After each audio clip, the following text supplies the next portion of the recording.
안녕하세요, 여러분. 반갑습니다.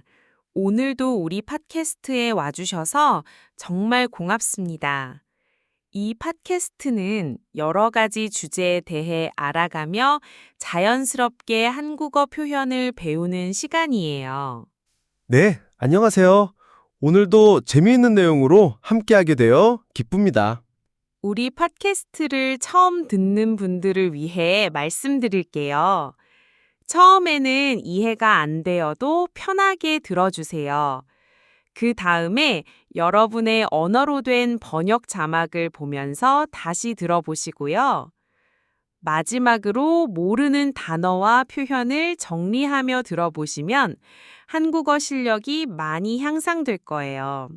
맞아요. 조금씩 천천히 배워가시면 됩니다. 그럼 오늘 주제를 소개해 드릴게요. 오늘은 왜 가격이 계속 오르는가에 대해 이야기해 보려고 해요. 요즘 모든 물건이 비싸지고 있죠? 정말 그래요. 마트에 가면 깜짝 놀랄 때가 많아요. 본격적으로 시작하기 전에 간단한 퀴즈 하나 낼게요. 물건 가격이 오르는 현상을 뭐라고 부를까요? 첫 번째, 물가 하락. 두 번째, 물가 상승. 정답은 나중에 알려드릴게요. 오, 재미있는 퀴즈네요. 오늘 내용을 배우면 뉴스를 볼 때 경제 이야기를 더 잘 이해할 수 있을 거예요. 그리고 왜 우리가 마트에서 더 많은 돈을 내게 되는지도 알 수 있고요. 정말 실생활에 도움이 되는 내용이에요. 네, 모든 사람이 궁금해하는 내용이죠. 그럼 이제 본격적으로 시작해 볼까요? 먼저 간단한 예를 들어볼게요.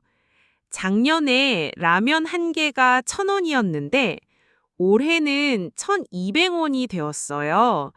이런 상황을 어떻게 설명할 수 있을까요?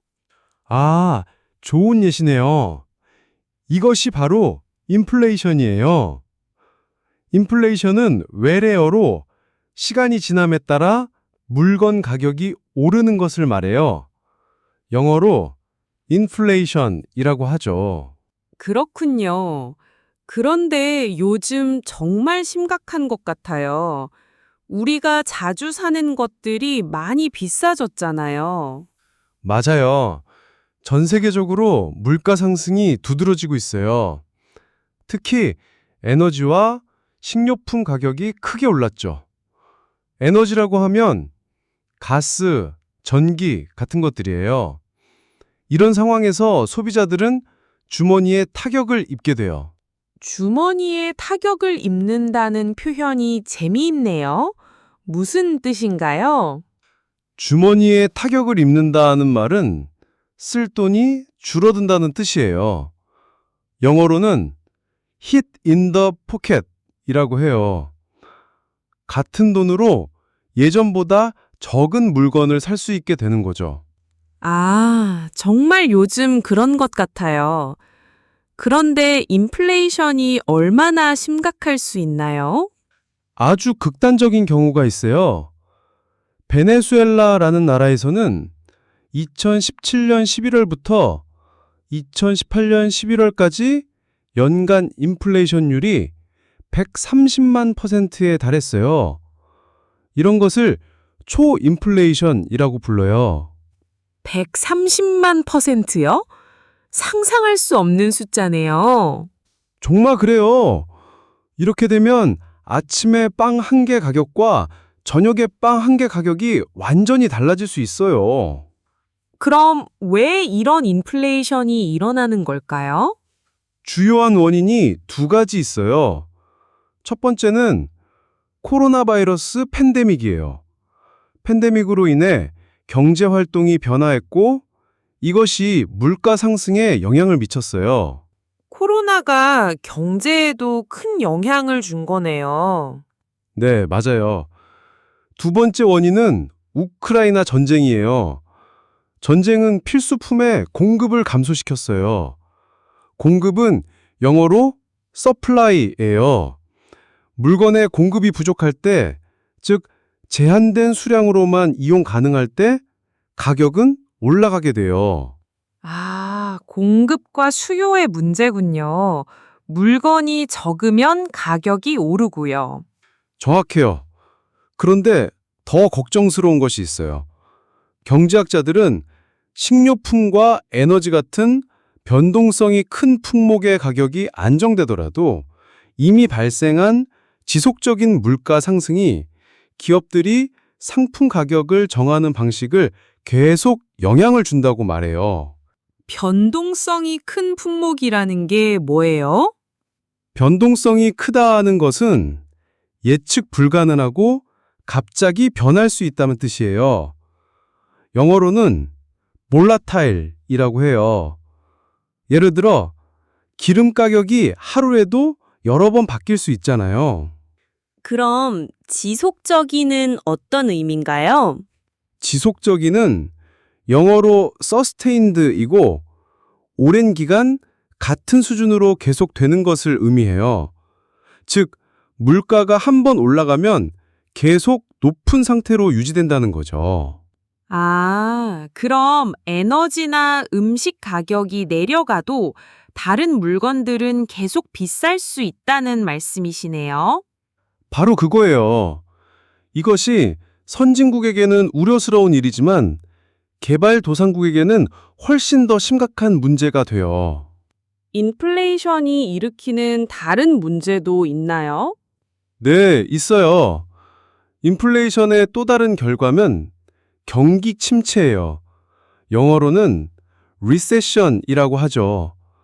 이것은 한 나라의 생산이 줄어들기 시작하고 사람들의 소득이 줄어들며 실업률이 올라가는 상황을 말해요. 경기 침체까지 올 수 있군요. 정말 심각한 문제네요. 맞아요. 전체적으로 매우 어두운 경제 상황이 될 수 있어요. 그럼 이런 인플레이션을 어떻게 막을 수 있을까요? 경제학자들이 연구한 결과 인플레이션을 통제하는 가장 효과적인 방법 중 하나는 수요를 둔화시키는 거예요. 효과적이는 영어로 effective예요. 수요를 둔화시킨다는 게 구체적으로 어떤 뜻인가요? 사람들이 물건을 덜 사게 만드는 거예요. 이를 위한 구체적인 방법은 금리를 인상하는 거예요. 금리는 영어로 interest rate라고 하고 은행이나 금융기관이 돈을 빌려주는 대가로 받는 수수료를 말해요. 금리가 올라가면 어떻게 되나요? 금리가 올라가면 개인이든 기업이든 대출을 받기 어려워져요. 돈을 빌리는 비용이 비싸지니까 사람들이 돈을 덜 빌리고 결과적으로 물건을 덜 사게 돼요. 그러면 수요가 줄어들어서 인플레이션을 줄일 수 있어요. 아, 그런 원리군요. 복잡하지만 이해가 되네요. 네, 경제는 서로 연결돼 있어서 한 부분이 변하면 다른 부분도 영향을 받아요. 정말 유익한 내용이었어요. 그럼 이제 오늘 내용을 정리해 볼까요?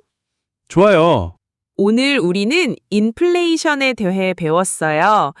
인플레이션은 시간이 지남에 따라 물건 가격이 오르는 현상이에요.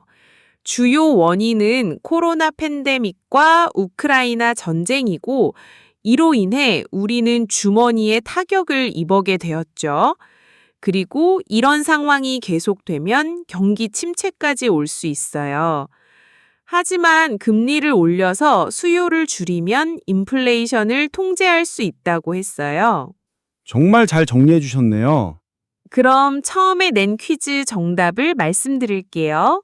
물건 가격이 계속 오르는 현상은 물가 상승이었어요. 두 번째가 정답이었습니다. 맞히신 분들 축하드려요. 여러분 나라의 인플레이션 상황은 어떤가요? 여러분의 경험과 의견을 댓글에 남겨주세요. 각 나라마다 다른 상황일 텐데 정말 궁금하네요. 오늘 팟캐스트가 도움이 되셨다면 구독, 좋아요, 알림 설정 부탁드려요. 그리고 궁금한 점이나 다뤘으면 하는 주제가 있으면 댓글에 남겨주세요. 다음에도 재미있는 주제로 만나요. 네, 오늘 들어주셔서 정말 고마웠어요. 안녕히 계세요. 안녕히 계세요.